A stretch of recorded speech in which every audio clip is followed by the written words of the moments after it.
இன்னைக்கு சூப்பரா டேஸ்டியான ஒரு ரெசிபி பண்ண போறேன். இன்னைக்கு குக் வித் கோமாளில வித்யுலேகா பண்ண ரெசிபி தான் இன்னைக்கு பண்ணியிருக்கேன். இந்த டேஸ்டியான ஹனி கார்லிக் சில்லி காலிஃப்ளவர் எப்படி செய்யறதுன்னு இந்த வீடியோல பார்க்கலாம். ஃபர்ஸ்ட் காலிஃப்ளவர் தண்ணியில போட்டு ஒரு 5 நிமிஷம் கொதிக்க வைக்கலாம். நல்லா கொதிச்சதுக்கு அப்புறம் தண்ணியெல்லாம் வடிகட்டி ஒரு பவுலுக்கு மாத்திருக்கேன். இதுல தேவையான அளவு உப்பு, 1 டீஸ்பூன் நல்ல மிளகு பொடி, கலருக்காக 2 teaspoon Kashmiri chilli powder, 2 tablespoon maida, 1 teaspoon soya sauce add பண்ணி மிக்ஸ் பண்றேன்.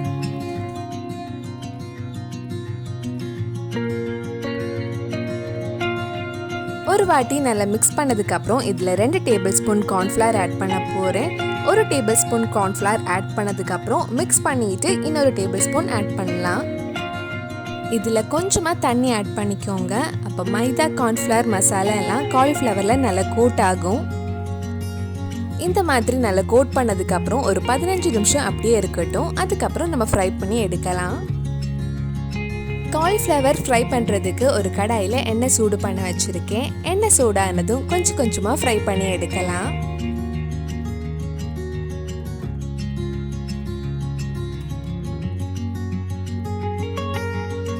நல்ல கிறிஸ்பியாக கோல்டன் கலர் ஆகிற வரைக்கும் ஃப்ரை பண்ணுங்க. நம்ம சேனலில் இதுக்கு முன்னாடி நிறைய குக் வித் கோமாளி ரெசிபிஸ் பண்ணியிருக்கோம். அந்த வீடியோஸ் எல்லாம் நீங்கள் இன்னும் பார்க்கலைன்னா அதோட லிங்க் கீழே டிஸ்கிரிப்ஷனில் இருக்குது. மறக்காமல் அந்த ரெசிபிஸும் போய் பாருங்க. இந்த மாதிரி நல்ல கிறிஸ்பியானதும் எடுத்துடலாம். இதே மாதிரி மிச்சம் இருக்கிற காலிஃப்ளவரும் ஃப்ரை பண்ணி எடுக்கலாம்.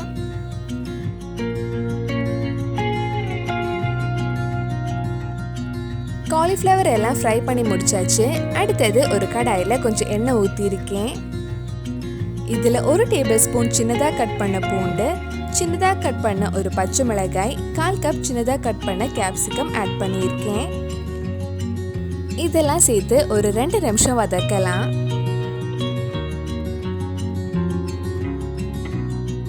இது வதங்குற டைம்ல ஒரு சின்ன பவுல்ல 1 டேபிள் ஸ்பூன் கார்ன்ஃப்ளவர், 1/4 கப் தண்ணி ஊற்றி மிக்ஸ் பண்ணி வச்சுக்கோங்க.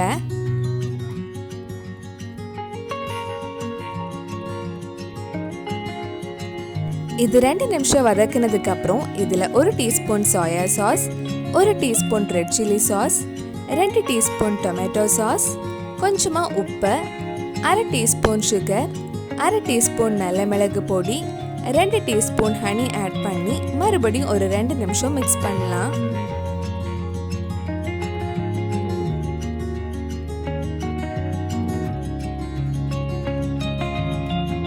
சாஸ் ஆட் பண்ணி மிக்ஸ் பண்ணதுக்கு அப்புறம் நம்ம மிக்ஸ் பண்ணி வச்சிருக்கிற கார்ன்ஃப்ளவர் ஆட் பண்ணலாம். இது கூட மறுபடியும் ஒரு 1/2 கப் தண்ணி ஊற்றி கொதிக்க வைக்கலாம். அப்பதான் கிரேவி கொஞ்சம் கிடைக்கும். நம்ம காலிஃப்ளவர் மிக்ஸ் பண்ணும்போது நல்ல கிளேசிங்கும் இருக்கும். இப்போ நம்ம ஃப்ரை பண்ண காலிஃப்ளவர் ஆட் பண்ண போகிறேன். அது கூட கொஞ்சம் செலரியும் ஸ்ப்ரிங் ஆனியனும் ஆட் பண்ணிக்கோங்க. இதெல்லாம் சேர்த்து லோ ஃப்ளேமில் ஒரு 2 நிமிஷம் மிக்ஸ் பண்ணால் நம்ம டேஸ்டியான honey garlic chilli cauliflower ready ஆகிடும். கடைசியாக இதுக்கு மேலே கொஞ்சம் வறுத்த வெள்ளை எள்ளும் ஆட் பண்ண போகிறேன்.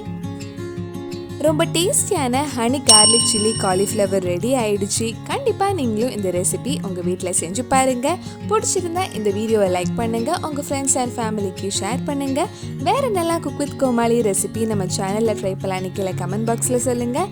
நீங்கள் இன்னும் என்னோட சேனலை சப்ஸ்கிரைப் பண்ணலைன்னா மறக்காமல் சேனலையும் சப்ஸ்கிரைப் பண்ணுங்கள். கூடவே அந்த பெல் ஐக்கனையும் ப்ரெஸ் பண்ணால் நான் புது வீடியோ போட்ட உடனே உங்கள் ஃபோனுக்கு நோட்டிஃபிகேஷன் வந்துடும்.